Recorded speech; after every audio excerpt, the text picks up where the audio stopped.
강원도 고성에 있는 주택에서 지방직이었던 소방 공무원들은 삼층 주상복합 건물에서 용인의 한 경북 물류창고에서 소방서에 수도권 동원령을 내려서 환자 이송 부족 사태 대응에 나섰습니다.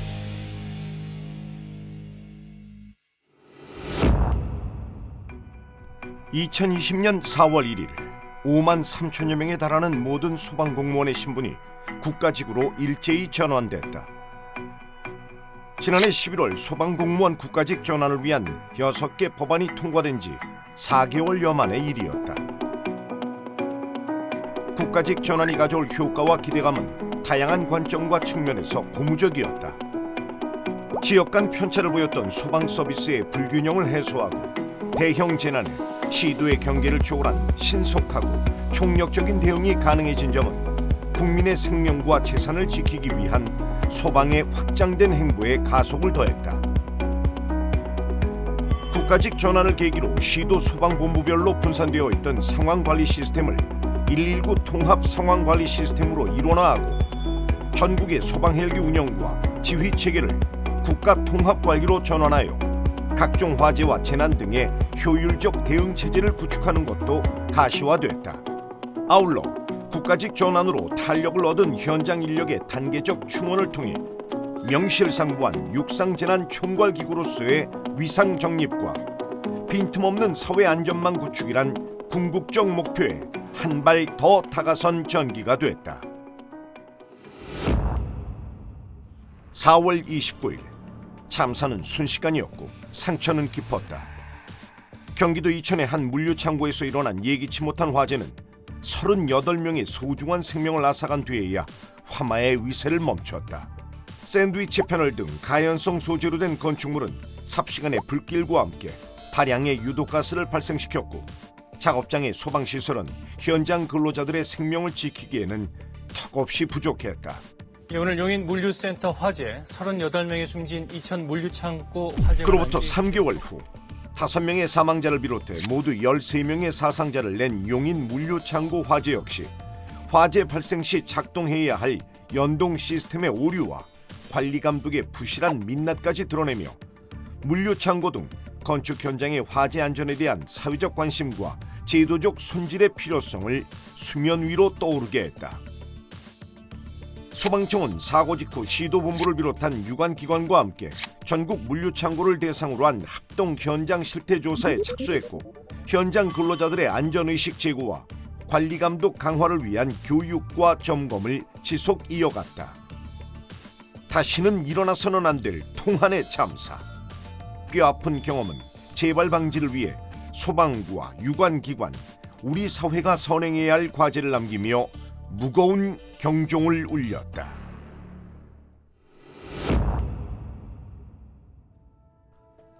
(2020년 5월 1일) 밤 지난해 강원 산불의 악몽이 재현되는 듯 거센 불길은 밤하늘을 뜨겁게 달구고 있었다. 농가 주택에서 일어난 화재는 초속 20m의 강풍을 타고 삽시간에 주변의 산으로 옮겨붙으며 국가 재난 사태를 초래했다. 신속한 판단과 총력적 대응만이 화마의 폭주를 막을 수 있는 절체절명의 순간. 소방 동원령을 통해 강원 지역은 물론 인근 6개 시도의 소방 차량과 인력이 집결했고 사투는 밤새 이어졌다. 314대의 소방차와 1,850여 명에 달하는 소방 인력, 그리고 산림청과 경찰, 지자체가 힘을 모아 거센 불길에 맞선 지 12시간 만에 주불은 진화됐다. 일어나서는 안 될 악몽이었지만 언제든 직면할 수 있는 상황에서 더 신속하고 강력히 대처할 수 있는 소방의 역량과 진가가 또 한 번 입증된 2020년 5월 첫날의 기록이었다.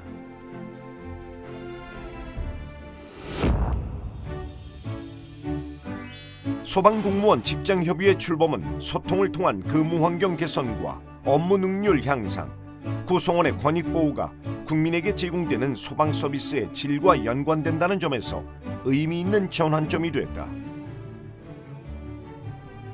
6월 18일 소방청을 시작으로 이후 시도 소방기관들이 줄이어 직장협의회를 출범했고 대립과 반목의 수단이 아닌 상생과 공존, 발전을 위한 진정한 동반자의 관계를 새롭게 정립하며 내일의 담론을 자유롭게 공유하는 합의적 장구로 성장하고 있다.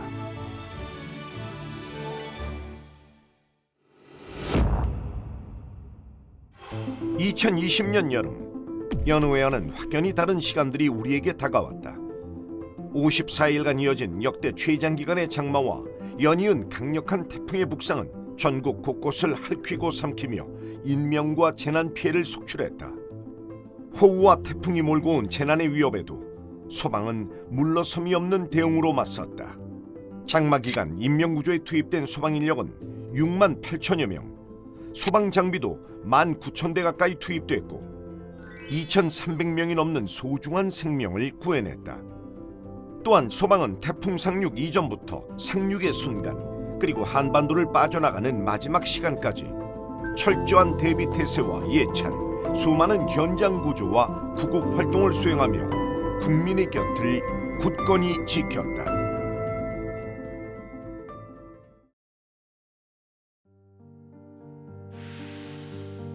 인명구조 활동 중 안타깝게 우리의 곁을 떠난 소중한 동료들의 희생.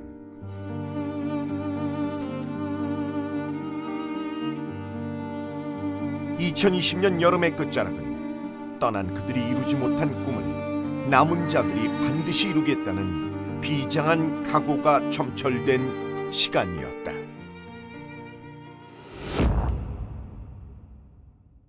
지난 9월 소방시설 공사업법 개정안이 본격 시행됨에 따라 소방시설 공사 분리발 규제 역시 의무화됐다.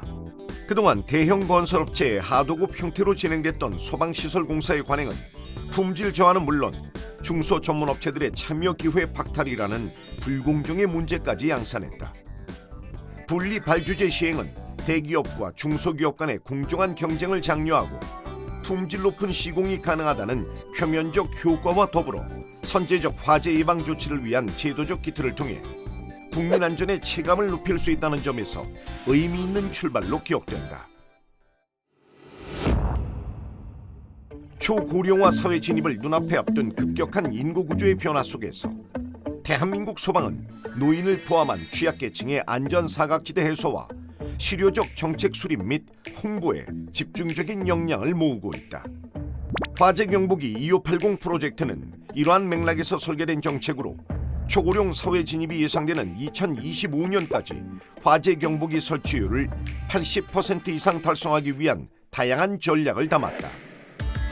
설치 중요성의 체감도 향상을 위해 실물 경보기 부착 포스터 제작과 대형 화재 경보기 5개 광고판 게시, 국민 눈높이에 부합하는 뉴미디어 콘텐츠 제작 등 온 오프라인을 망라한 입체적이고 전방위적인 홍보를 전개해 수치적 목표 달성과 더불어 주택 화재 사망자 비율을 획기적으로 감소시키기 위한 정교한 정책 추진을 이어갈 것이다.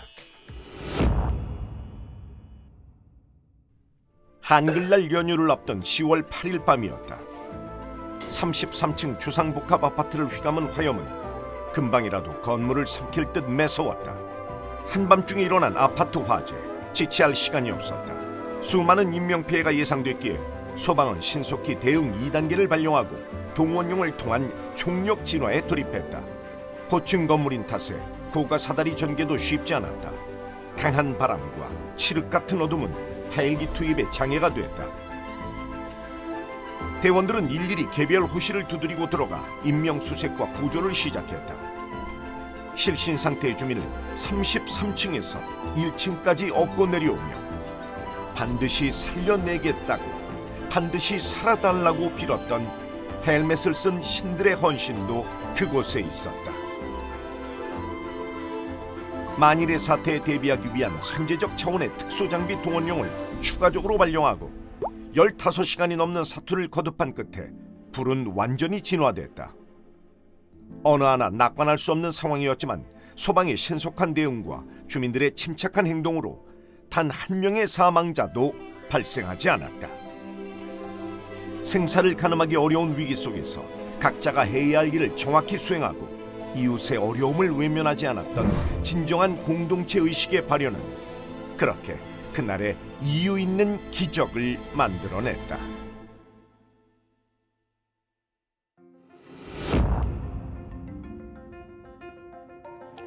사고를 원천적으로 막고 재난 피해를 최소화하는 체계적이고 효율적인 예방 활동도 중요합니다. 소방이 보유한 수천만 건의 빅데이터를 활용해 119 안전경보제 발령을 확대한 것은 참으로 시의적절합니다. 119 생활안전경보제는 화재를 비롯한 생활안전사고, 대형 재난 등의 종합정보를 빅데이터로 분석해 시기와 장소별 주의사항과 예방요령을 알리기 위한 체감형 정책을 표방하고 있다. 소방은 기존의 계절별 화재 위험 및 벌쏘임 등의 경보 대상을 산악사고, 논두렁 태우기, 온열질환, 낙상 등으로 확대하고 관련 정보의 제공 방법을 다각적으로 구축해 국민의 상시적 안전을 보장할 수 있는 실효적 정책으로서 완성도를 높여갈 계획이다. 면밀한 정보 분석을 통해 안전 저해 요인을 제거하고 예방에 대한 경각심을 사전에 알리기 위한 이러한 노력은 국민의 일상에 선제적 예방 문화를 뿌리내리게 하는 중요한 밑거름이 됐다.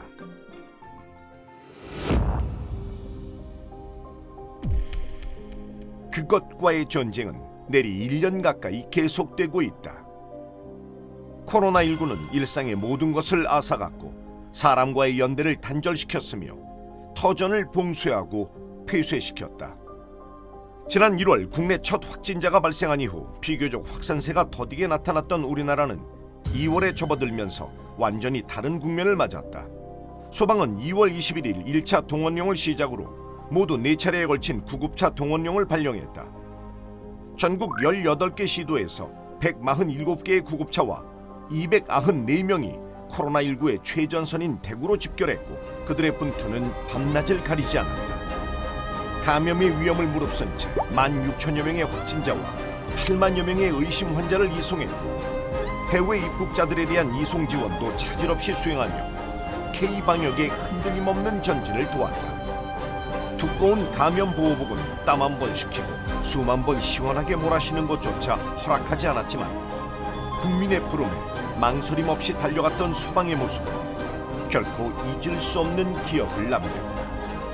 우리의 오늘은 여전히 코로나19로부터 자유를 되찾지 못했다. 일상으로 돌아가기 위한 하나된 열망, 그리고 이 위기를 끈끈함으로 지탱해주고 있는 배려와 양보. 이렇듯 성숙한 국민의 안위를 보호하고 지켜야 하는 일이 소방의 사명이기에 2020년의 시간은 끝날 때까지 끝난 것이 아니다.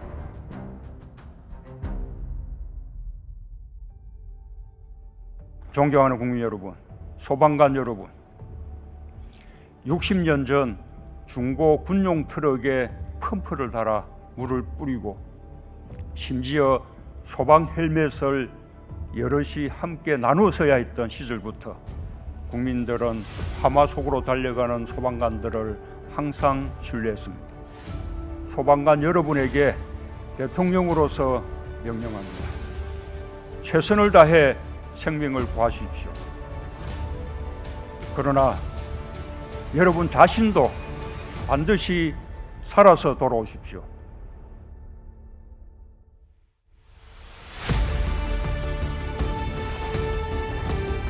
대한민국 소방의 꿈은 하나입니다.